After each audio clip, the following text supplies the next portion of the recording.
This is 24. Morning show തുടരുകയാണ്. കവിതയ്ക്കിടയിൽ നാടകീയമായ ശകരങ്ങൾ കൊണ്ടുവരുന്നത് വയലാറിന് ഇഷ്ടമുള്ള കാര്യമായിരുന്നു. രാവണപുത്രിയും അതിന് വ്യത്യസ്തമായിരുന്നില്ല.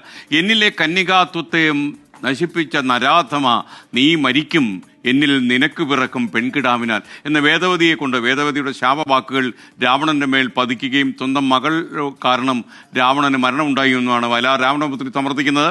ഇപ്പോൾ ഈ കവിത 50-ാം ഈ ഒക്ടോബർ 27-ന് വയലാറിന്റെ 50-ാം ചരമവാർഷികമാണ്.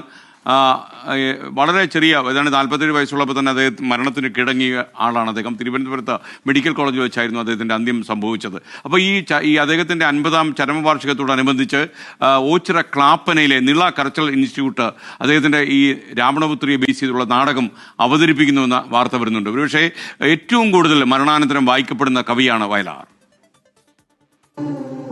ഈ കാൽ തൊട്ട് നാം മാപ്പ് അപേക്ഷിക്കുന്നു.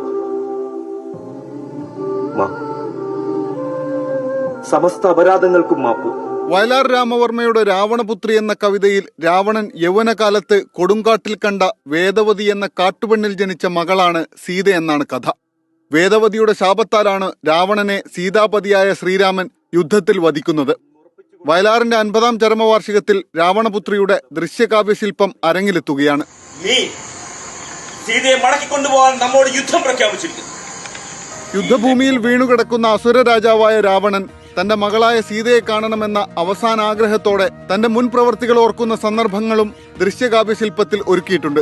റേഡിയോ നാടകങ്ങൾ ഉൾപ്പെടെ 75ഓളം നാടകങ്ങൾ രചിച്ച ചെറുന്നിയൂർ ജയപ്രസാദിന്റെ നേതൃത്വത്തിൽ 26-ന് വൈകിട്ട് 6-ന് രാവണപുത്രി അരങ്ങിലെത്തും. നിളയിലേക്ക് ഒരാൾ, ഈ ഇൻസ്റ്റിറ്റ്യൂട്ടിലേക്ക് ഒരാൾ കയറി വരികയാണ്, എനിക്കൊരു നാടകം ചെയ്യണം എന്ന് പറഞ്ഞാൽ ഇവിടെ തന്നെ അതിന്റെ ആർട്ടിസ്റ്റ് ഉണ്ട്, ഇവിടെ തന്നെ നമുക്ക് ചെയ്യാവുന്ന എല്ലാ സപ്പോർട്ടും നമ്മൾ കൊടുക്കും. ഇതിന് നമ്മൾ ഒരു പൈസ പോലും നമ്മൾ ഇവിടുന്ന് വാങ്ങുന്നില്ല.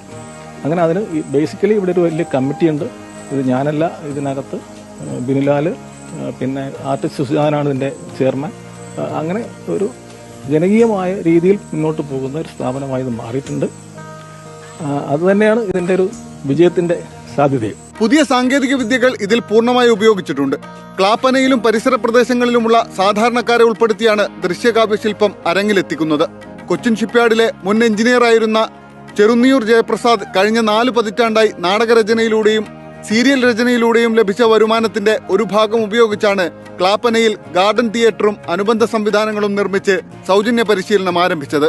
ഇപ്പോൾ ഇവിടെ അവതരിപ്പിക്കുന്ന നാടകം പോലും ഇവിടെ ട്രെയിൻ ചെയ്യപ്പെട്ട, ഇവിടെ നിന്ന് പരിശീലനം നേടിയ ആളുകളുടെ പുതുതായുള്ള ആളുകൾ തന്നെയാണ് പൂർണ്ണമായി അഭിനയിക്കുന്നത്.